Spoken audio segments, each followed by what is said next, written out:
मौलाना आज़ाद ये कहा करते थे, politics is a dirty game. लिहाजा डायरेक्टली पॉलिटिक्स में मैं नहीं आया हूँ। उन्होंने एक मदरसा बोर्ड बनाने की कोशिश की थी, मगर अफ़सोस की बात यह है कि बहुत से वो लोग जिनको हम आज की सियासी ज़बान में कट्टरपंथी कहते हैं, वो लोग आड़े आ गए। इस काम को उन्होंने इसमें उनको आगे बढ़ने नहीं दिया। ये जो मदरसा कल्चर है, क्या उसमें कुछ चेंजेस आए हैं? बहुत अच्छा आपने सवाल किया है। मदरसा बनाया, मैं सोचता हूँ कि मदरसा दीनी तालीम यहाँ पे दी जाती है। कुरान पढ़ाया जाता है, हाफ़ज़ा होता है, सर्फ़ नहवी, ये सारी चीज़ें यहाँ पे पढ़ाई जाती हैं। लेकिन मदरसा जो एजुकेशन है, इसको टैप करके, मॉडर्नाइज़ करके इसको आगे बढ़ाना चाहिए। एक दफ़ा मोदी जी से बात हो रही थी तो उन्होंने कहा कि मैं हर मुसलमान के एक हाथ में कुरान और एक हाथ में कंप्यूटर देखना चाहता हूँ। आपने कही थी कि भारत में मिनिस्ट्री ऑफ माइनॉरिटी अफेयर्स की ज़रूरत नहीं है। इस बात के क्या मायने हैं फिरोज़ जी? मैंने ये कहा कि ये मेजॉरिटी माइनॉरिटी जो सिंड्रोम है, इससे बाहर निकलना चाहिए। 2 कौमें होनी चाहिए हिंदुस्तान में, एक अमीर, एक गरीब। अमीर में सारे हिंदू, मुस्लिम, सिख, ईसाई आ जाएँ, गुरबा में भी हिंदू, मुस्लिम, सिख, ईसाई आ जाएँ। और ये जो रिज़र्वेशंस है, reservations have made India a divided house.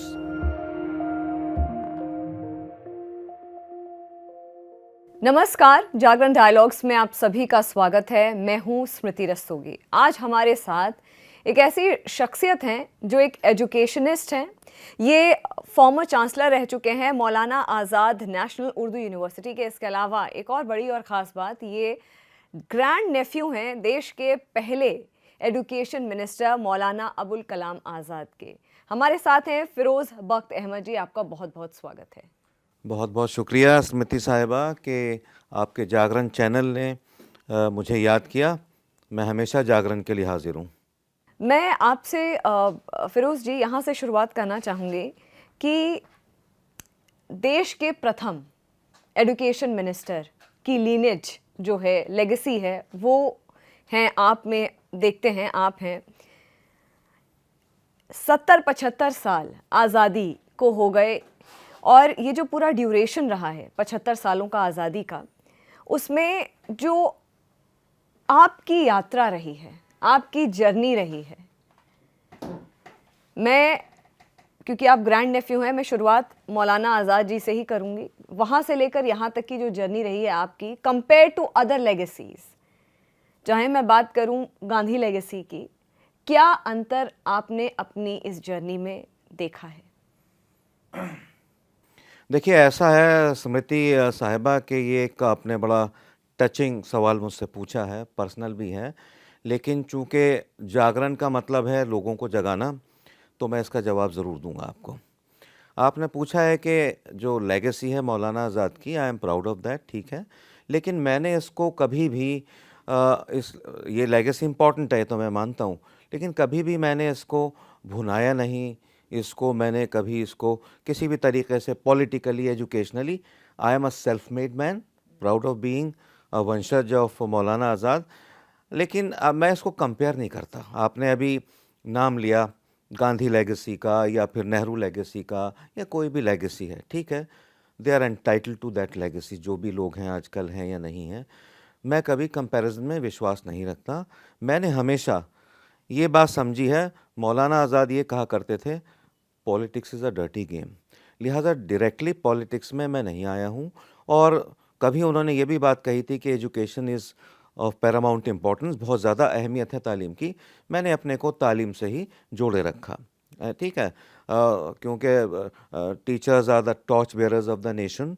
और उसी तरह से मैंने अपने को दरस व तदरीस, लिखने पढ़ने तक ही रखा। लेकिन जहाँ तक पॉलिटिक्स की बात आती है, nothing is bereft of politics. यानी पॉलिटिक्स कहीं ना कहीं हर जगह है, ठीक है। आप यहाँ इस चैनल में बैठी हैं, पॉलिटिक्स यहाँ भी है। अब यह है कि हम उसको किस तरह से मैनेज करते हैं। तो मेरा ख़्याल ये है कि मुझे इसका कोई अफ़सोस नहीं है। आपने कहा कि इतना लंबा सफ़र है, कोई पदक, प्रतिष्ठा, पोजीशन पे आप नहीं हैं। मैं सबसे अहम पोजीशन पे हूँ और वो पोजीशन है भारत माता की सेवा। जब तक सांस है, मैं भारत माता की सेवा बिना किसी इस जो मैंने कहा कि इस चीज़ की उम्मीद रखते हुए कि मुझे क्या मिला है क्या नहीं। हाँ, ये मैं ज़रूर शुक्रगुज़ार हूँ प्राइम मिनिस्टर मोदी जी का कि उन्होंने मुझे चांसलर बनाया था Maulana Azad National Urdu University which is a central university, और मैंने कभी अपना उनको बायोडाटा नहीं भेजा, लेकिन ये उनकी मेहरबानी है। और मैंने वहाँ जाके, उन्होंने हंसते हुए मुझसे कहा था, आप जाइए अच्छा और बढ़िया काम कीजिए। तो मैं 3 साल 2018 से 2021 तक मैंने ईमानदारी से अच्छा काम किया। मुझे कोई रिवॉर्ड नहीं चाहिए। मेरा सबसे बड़ा रिवॉर्ड ये है कि आज हिंदुस्तान दुनिया की तीसरी लार्जेस्ट इकोनॉमी है, ठीक है। एक टाइम था कि हिंदुस्तान में इस सरकार के आने से, मैं सरकार का भी ब्रीफ लेके नहीं चल रहा हूँ, इस सरकार के आने से पहले आप ये देखिए कि जो हमारी इकोनॉमी थी 1.3 ट्रिलियन थी, आज जो है 3.7 या 8 ट्रिलियन है। तो ये चीज़ें हैं, और मैं समझता था कि जब इस तरह का गवर्नेंस आएगा जिसमें ईमानदार लोग, जिनमें ऑन टॉप प्राइम मिनिस्टर हैं, तो हिंदुस्तान आगे बढ़ेगा। मुझे किसी पोजीशन की ज़रूरत नहीं है। जो पोजीशन मुझे चाहिए थी, भारत माता की सेवा, मैं अपने तौर पे चाहे लेखों से, चाहे आपके साथ चैनल्स से जुड़ के मैं कर रहा हूँ और करता रहूँगा। एजुकेशनिस्ट होने के नाते फिरोज़ जी, एक जो सबसे अहम और ख़ास बात जो सबके सामने आती है कि मदरसा कल्चर, इतने सालों में ये जो मदरसा कल्चर है, क्या उसमें कुछ चेंजेस आए हैं पढ़ाई में, तालीम में?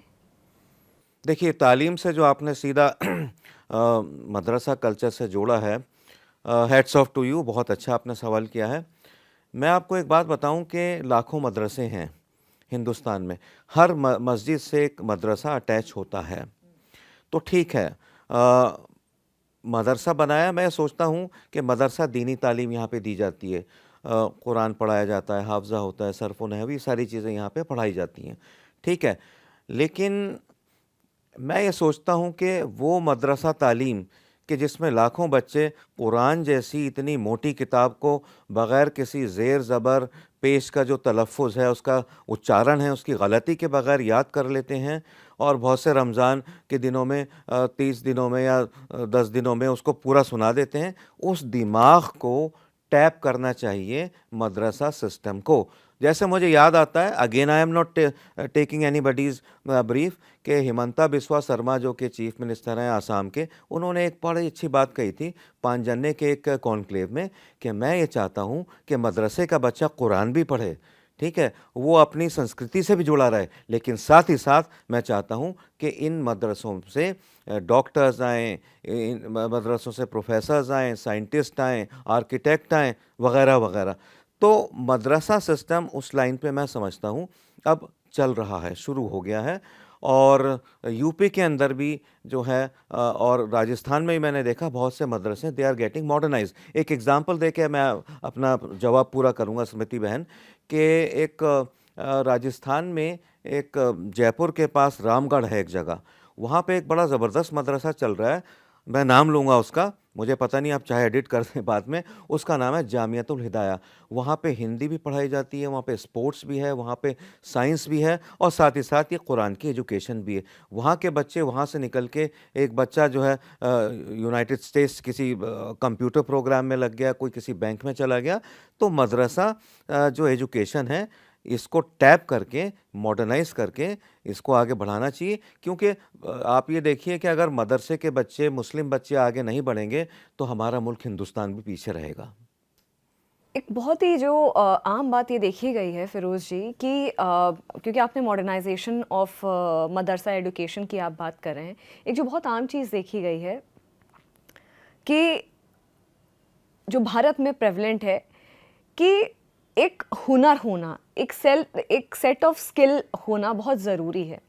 उस स्किल सेट को अपार्ट फ्रॉम जो कि आपने बोला कि उसको टैप करना पड़ेगा, जो वो पढ़ रहे हैं या जो चीज़ वो कहा जाता है रटते हैं, उसको समझना बहुत ज़रूरी है। समझने के बाद उसको कि वो क्या कहना चाह रही है कुरान आपको, या क्या आपको वो मदरसे में क्या पढ़ाने की कोशिश कर रहे हैं। क्योंकि ये बात फिरोज़ जी बहुत आम है कि रटंत विद्या बोली जाती है कि उसको डिकोड नहीं कर पाते हैं 90% बच्चे जो वहाँ पे पढ़ते हैं।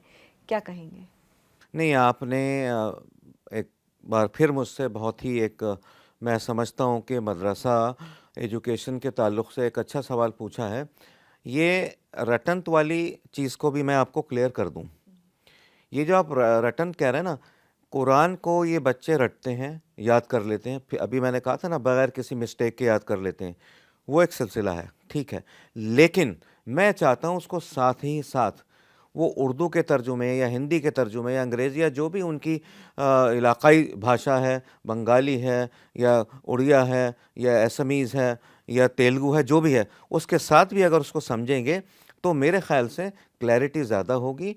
और जहाँ तक कुरान का ताल्लुक़ है, इसमें बहुत सी चीज़ें साइंस के ऊपर भी बेस्ड हैं। और अगर उसको, आपने बिल्कुल सही कहा, कुरान को अगर वो अपनी भाषा में, अपनी ज़बान में, अपनी रीजनल लैंग्वेज में अगर समझ लें तो बहुत आगे जा सकते हैं। और हिंदुस्तान भी चहारदांगे आलम में बहुत आगे, मैं समझता हूँ कई गुना आगे बढ़ सकता है। मॉडर्नाइजेशन में आप और क्या चीज़ें देखना चाहते हैं जब हम एजुकेशन की बात करते हैं, मदरसों की बात करते हैं? ऐसा कौन सा आप एक ऐसा सोचते हैं कि एक टर्निंग पॉइंट हो सकता है इस एजुकेशन सिस्टम में, जो मदरसे के, जो कि एक अपलिफ्ट कर सकता है पूरी कम्युनिटी की सोच को? देखिए, मदरसास को मॉडर्नाइज़ करने के लिए स्मृति जी, जब मौलाना अबुल कलाम आज़ाद एजुकेशन मिनिस्टर थे, तो उन्होंने एक मदरसा बोर्ड बनाने की कोशिश की थी। और वो चाहते थे कि एक मदरसा बोर्ड हो, इसका एक सिलेबस हो और जितना इसको मॉडर्नाइज़ किया जा सकता है उसमें अंग्रेज़ी भी हो, उसमें जो उस वक्त की हिंदी ज़बान है वो भी हो। इस तरह का उन्होंने एक प्रोग्राम बनाया था, ब्लूप्रिंट बनाया था। मगर अफ़सोस की बात यह है कि बहुत से वो लोग जिनको हम आज की सियासी ज़बान में कट्टरपंथी कहते हैं, वो लोग आड़े आ गए और उन्होंने मौलाना साहब को, ये बहुत अहम काम हो जाता, इस काम को उन्होंने, इसमें उनको आगे बढ़ने नहीं दिया। तो मैं आज भी मैं सोचता हूँ कि एक मदरसा बोर्ड बन जाए। ठीक है, कई तरह के कोर्स होते हैं मदारिस के अंदर। कोई जैसे आप दारुल उलूम देवबंद में एक कोर्स है, नदवा में एक कोर्स है, मज़ाहिर उलूम सहारनपुर में एक कोर्स है, उसी तरह से साउथ में है। तो एक इनको सबको, इनके सब अच्छे पॉइंट्स लेकर के, वो यूजुअली एक ही हैं सारे, इनको मॉडर्नाइज़ करके एक बोर्ड बनाना चाहिए। और जो इनके टीचर्स हैं, बहुत सी SPQ UEM एक वो आई थी, स्कीम आई थी कांग्रेस के ज़माने में, उसमें बड़ी शिकायतें आई कि भाई वो उसके बाद भी शिकायतें आई कि उनके जो टीचर्स हैं उनको सैलरी नहीं दी गई। तो जब बोर्ड बन जाएगा तो जैसे हमारे स्कूल हैं, ठीक है, इंग्लिश, हिंदी, उर्दू मीडियम या जिस ज़बान के भी स्कूल्स हैं, उसमें टीचर्स का एक सैलरी होता है, ठीक है, उसमें वृद्धि होती है। उसी तरह से एक मदरसा बोर्ड अगर बना दिया जाए तो मैं समझता हूँ कि ये एक बहुत बड़ा काम होगा। और उसमें इस तरह से बनाया जाए कि उसमें जो है हिंदी भी हो, अंग्रेज़ी भी हो, दीनी तालीम भी हो, कुरान का हाफ़ज़ा भी हो, कुरान का जो है उसको रटंत नहीं, सिर्फ समझ के पढ़ने की भी बात हो, ये सारी चीज़ें उसमें हो। साथ ही साथ स्पोर्ट्स भी हो, क्योंकि फ़िज़िकल डेवलपमेंट के लिए, जैसे मदरसा जामियतुल हिदाया या बिहार में भी एक ऐसा फुलवारी शरीफ एक मदरसा है जहाँ बच्चे अपने स्पोर्ट्स में भी इस तरह से हिस्सा लेते हैं। बल्कि एक मदरसे में तो संस्कृत की सोसाइटी भी है। तो ये चीज़ें, Sanskrit is a part of Indian ethics, it is a part of Indian, ये समझिए, हिस्टोरिसिटी। तो ये सारी चीज़ें जब इन मदरसों में, अब यह है कि इसकी ज़िम्मेदारी कौन ले?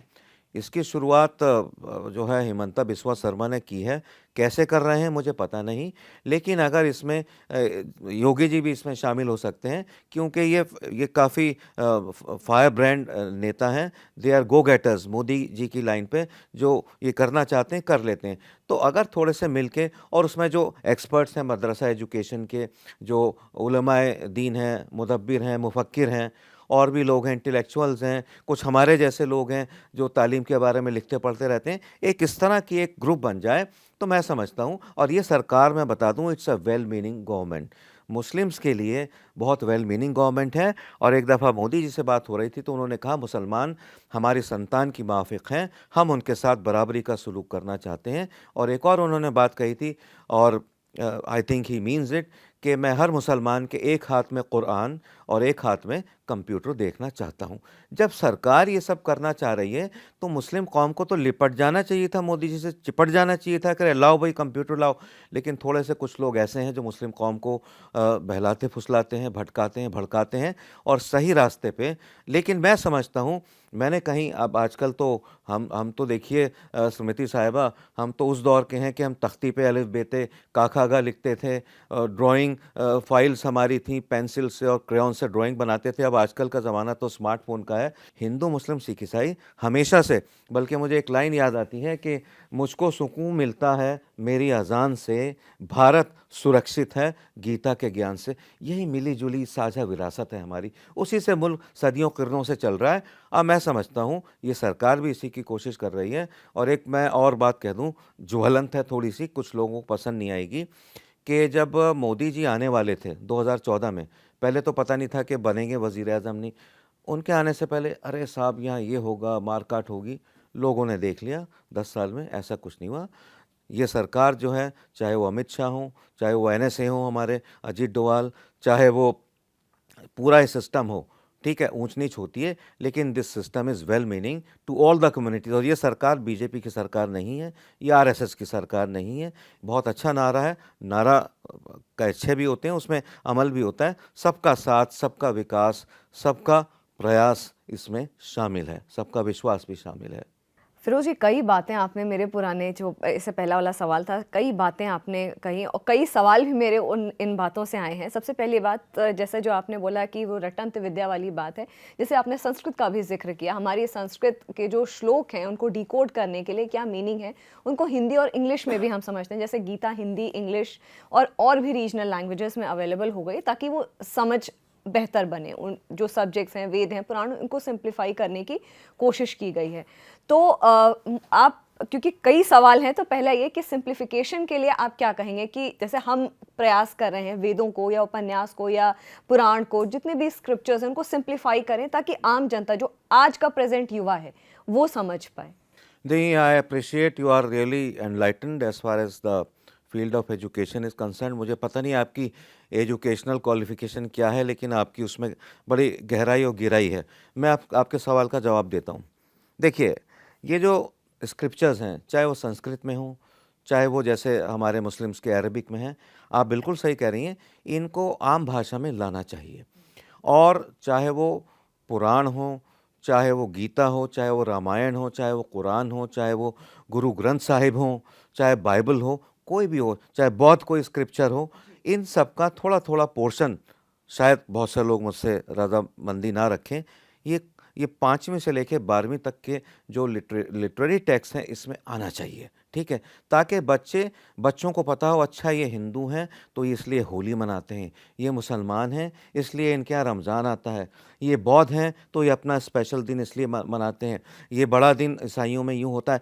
तो 5वीं छठी क्लास से आपस में एक कल्चरल जगह, क्योंकि हिंदुस्तान क्या, देखिए मैं एक बड़ी दिलचस्प चीज़ बताता हूँ कि हिंदुस्तान में जो कल्चरल नेशनलिज्म है, दिस इज़ अबव रिलीजन। जैसे बंगाल का मुसलमान है, वो बंगाल के ब्राह्मण हिंदू के बिल्कुल उसी जैसी लाइफ व्यतीत करता है, चाहे उनकी शादी हो, ब्याह हो, पहनना हो, खाना ओढ़ना बिछाना हो, वही ज़बान है, ठीक है?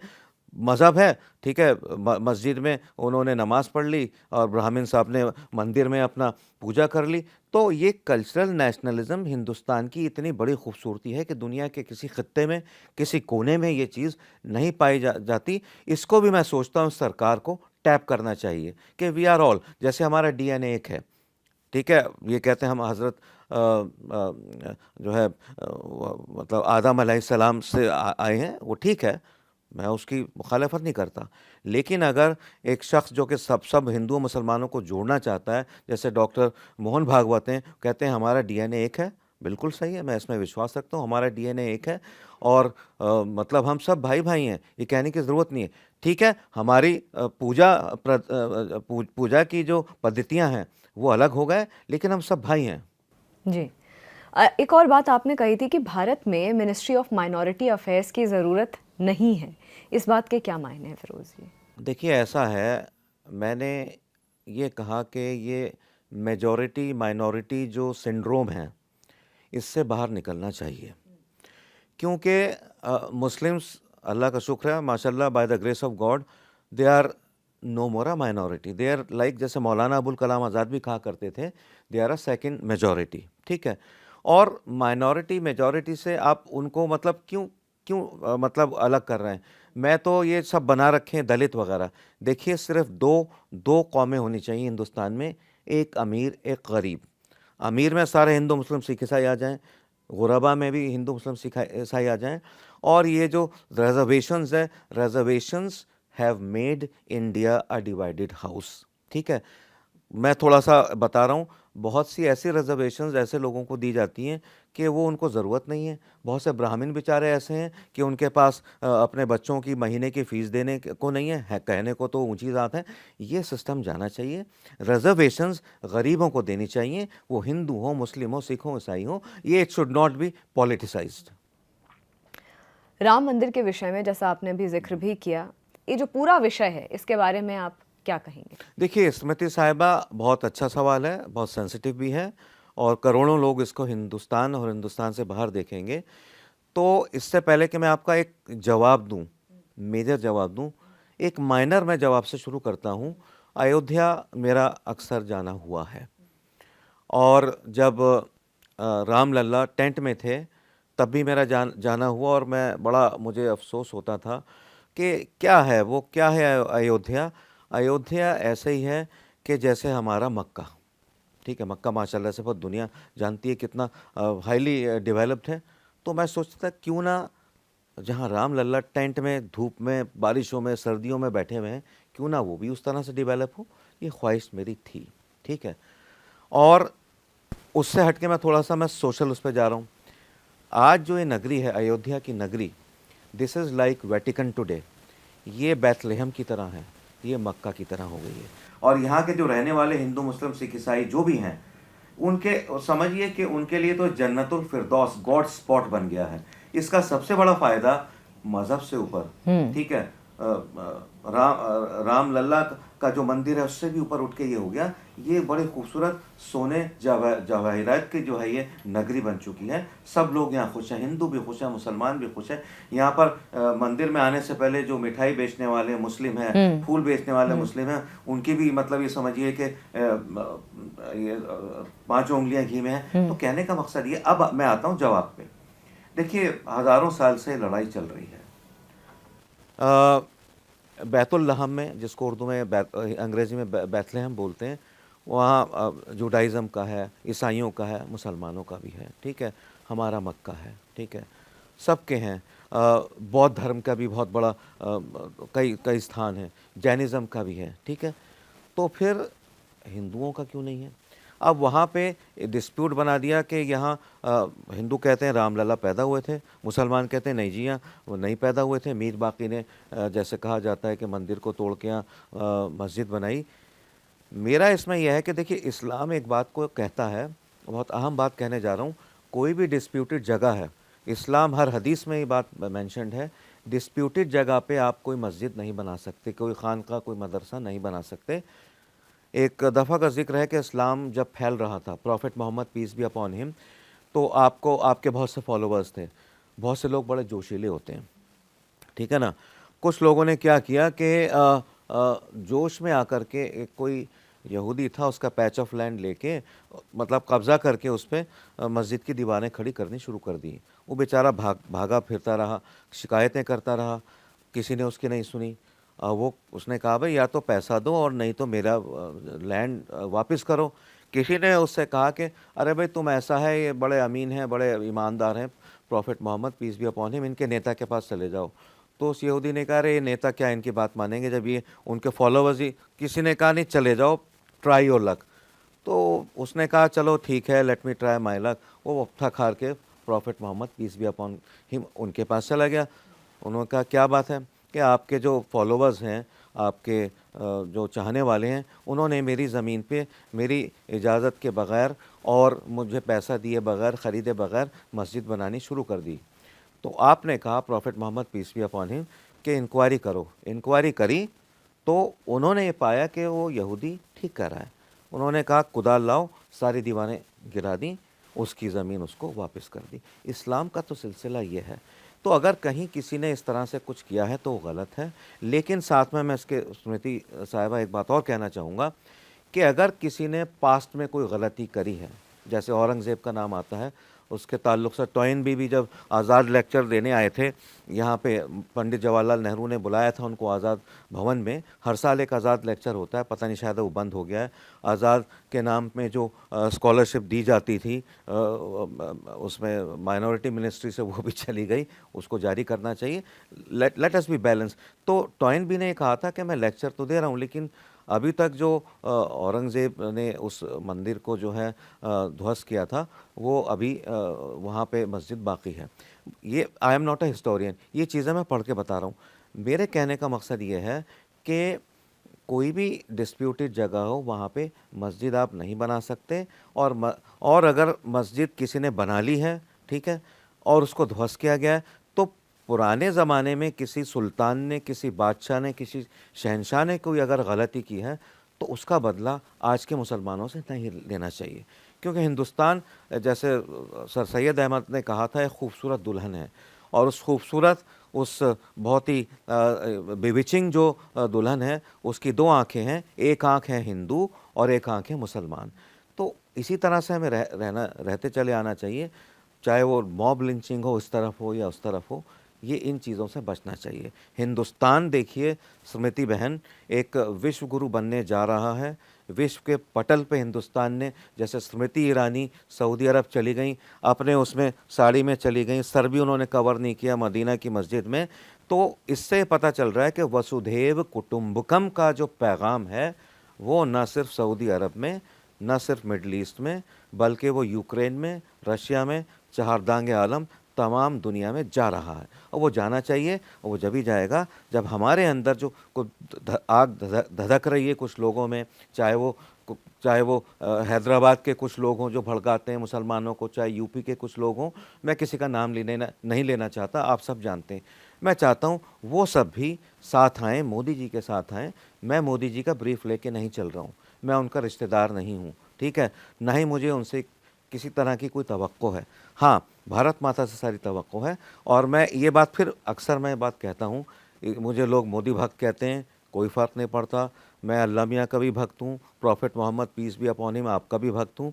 मोदी जी का भक्त इसलिए हूँ कि इस आदमी को मैंने, जब से ये प्राइम मिनिस्टर ये शख्स बना है, इस आदमी ने दामे दरमे कदमे सुखने इतनी मेहनत करी है हिंदुस्तान के लिए। सभी वज़ीर आज़म करते हैं, इन्होंने भी कही थी लाल किले से बात मोदी साहब ने, लेकिन जो हिंदुस्तान को इन्होंने दिया है, आप देखिए। दो एक फिगर्स कह के मैं बात को ख़त्म करूँगा।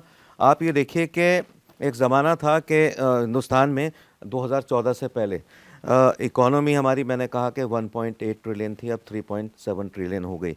मेडिकल सीट्स 51,000 थी 2014 से पहले, और अब डबल हो गई, 1,12,000 हो गई।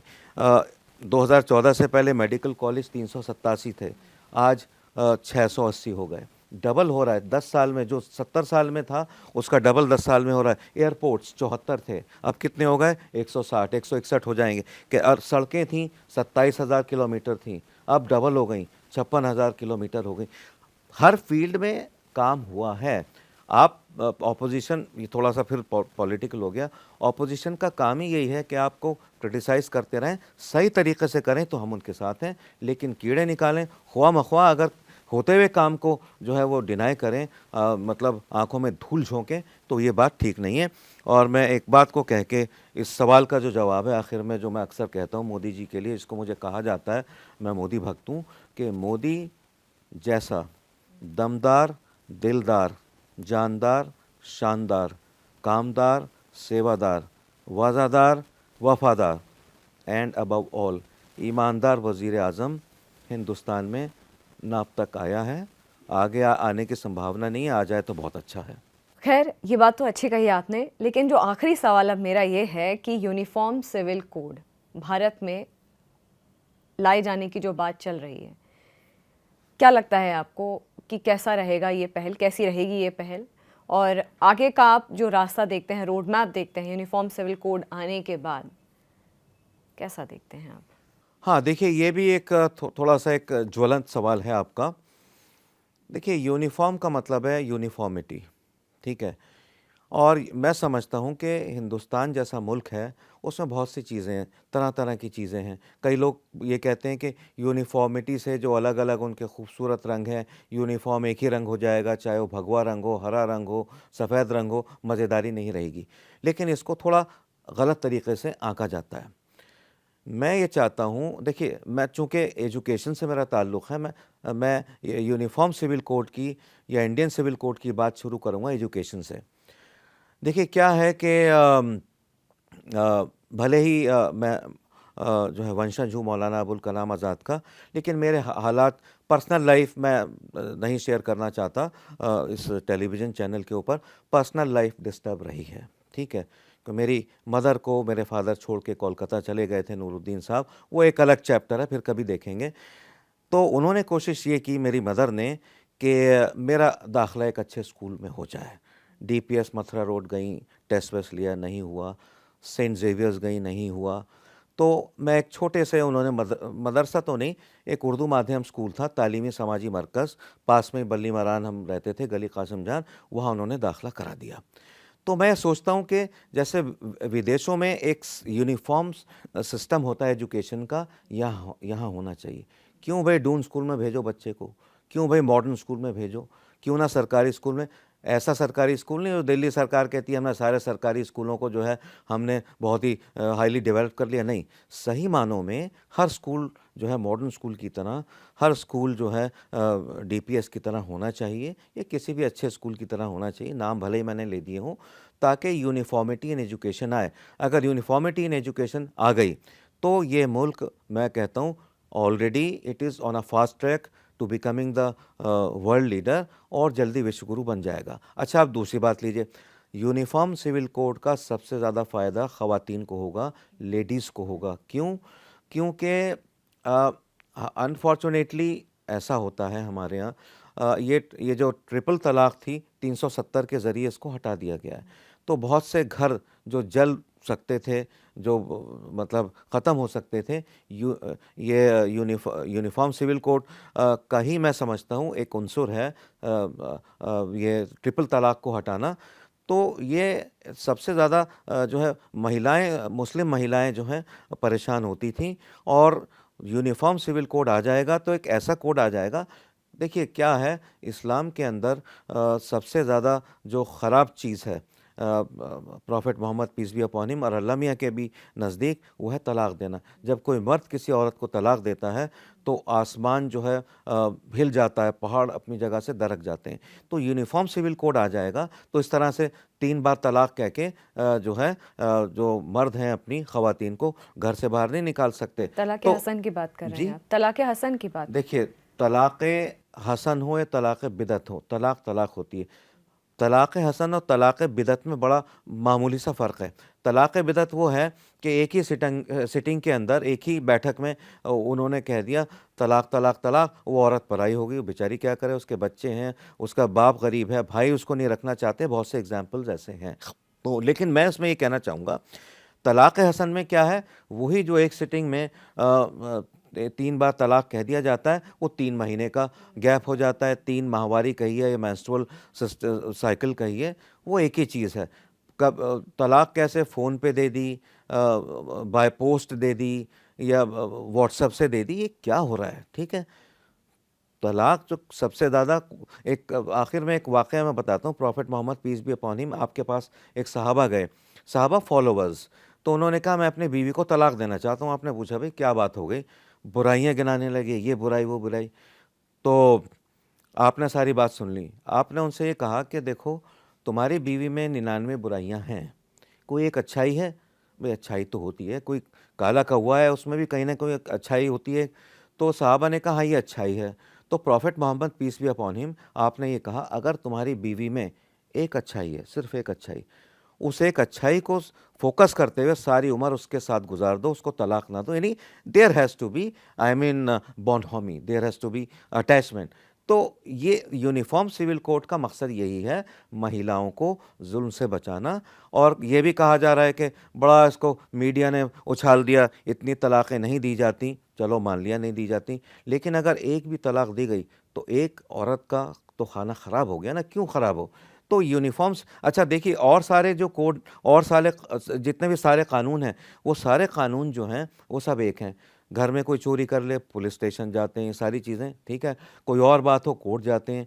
तो मतलब और तलाक के बाद वो हलाला वगैरह ये सारी चीज़ें जो हैं ये गैर इस्लामी हैं। इस्लाम के अंदर इस तरह की कोई ना हलाला है, ना ही इस्लाम के अंदर बुर्का नाम की कोई चीज़ है। मैं थोड़ा सा फिर आ गया है, चूँकि अटैच्ड है, बहुत झगड़ा हुआ जो है बुर्क़े को लेकर, पर्दे को लेकर, ठीक है, हिजाब को लेकर। ठीक है, ढका छुपा होना चाहिए। ख़ातून का जो जिस्म है, ख़ातून ही क्यों ढके अपने को, ठीक है, मर्द क्यों ना अपने। ये जो होता है ना हिजाब, ये हिजाब पर्दे से, बुर्क़े से, शटलकॉक बुर्क़े से नहीं आता है। ये अंदर की एक शर्म होती है, वो होनी चाहिए, ठीक है। कई बच्चियाँ ऐसी हैं जो ठेठ मुस्लिम फैमिलीज़ में रहती हैं और वो खिड़की के बाहर भी देखने की उनको इजाज़त नहीं होती है। वो हिंदू बच्चों के साथ, सिख बच्चों के साथ भाग जाती हैं। सारी जितना ज़्यादा सख्ती करोगे उतना ही उसका असर होगा, ठीक है ना। तो जो अब बच्चियां ऐसी भी हैं हमारे यहाँ, पायलट बन रही हैं मुस्लिम बच्चियां, कथक की एक्सपोनेंट बन रही हैं, सब कुछ हो रहा है, फ़ौज में जा रही हैं। कश्मीर की एक बच्ची है, नाम मुझे याद नहीं आ रहा, वो ब्लैक बेल्ट है उसकी ताइक्वांडो की। बच्चियों को आप इजाज़त देंगे पढ़ने की, स्कूल यूनिवर्सिटी में जाने की, म्यूज़िक वगैरह करने की, इससे बच्चियाँ निखरेंगी, वो इस्लाम से भी जुड़ी रहेंगी। और बाकी इस्लाम को सिर्फ़ एक कूज़े में बंद कर देना। Islam is a very very open, peaceful and very diverse religion. इसको आप एक उसमें खाने में बंद कर देंगे तो आप अपना नुकसान कर रहे हैं। फिरोज़ जी, आपने कई मेरे सवालों के जवाब दिए और जो बगैर पूछे। बगैर पूछे। और पहली बात ये कि कुछ सवाल ऐसे थे जो वाकई में थोड़े से ज्वलंत थे, लेकिन आपने बहुत खूबसूरती के साथ उन मेरे सारे सवालों के जवाब दिए। आपका बहुत बहुत आभार। एक आखिर में एक बात कह दूं, जी बस इसको इंक्लूड कर लीजिए अपने प्रोग्राम में। मुसलमानों के बारे में बहुत सी बातें कही जाती हैं। मैं नहीं कह रहा हमारे यहाँ कमियाँ नहीं हैं, हमारे यहाँ भी कमियाँ हैं। हमारे यहाँ सबसे बड़ी कमी है कि हमने prophet Muhammad peace be upon him आपके रास्ते को इख्तियार करना छोड़ दिया है। हमने उससे यू टर्न ले लिया है, ठीक है। Prophet Muhammad peace be upon him आप कहते थे हिंदुस्तान की जानिब से आती हैं ठंडी हवाएं, ठीक है। हमने उनके रास्ते को छोड़ दिया है। और मुसलमान, मैं आपको बता दूं, जहाँ तक मुसलमान का ताल्लुक़ है, इस बात को समझ लें कि हर हिंदुस्तानी मुसलमान के लिए हिंदू से अच्छा दोस्त और हिंदुस्तान से अच्छा मुल्क कोई नहीं है। और मेरे हिंदू बिरादरान वतन भी ये समझ लें कि हिंदुस्तान के 98% जो मुसलमान हैं वो राष्ट्रवादी हैं, वो देशभक्त हैं, वो पेट्रियाटिक हैं, वो नेशनलिस्ट हैं। फिरोज़ जी, एक बार फिर आपका बहुत बहुत धन्यवाद और हमारे शो पे आप आए और वक्त निकाला। एक बार फिर से आपका आभार। आपका भी बहुत बहुत शुक्रिया। फिलहाल जागरण डायलॉग्स में इतना ही। मुझे दीजिए इजाज़त। नमस्कार।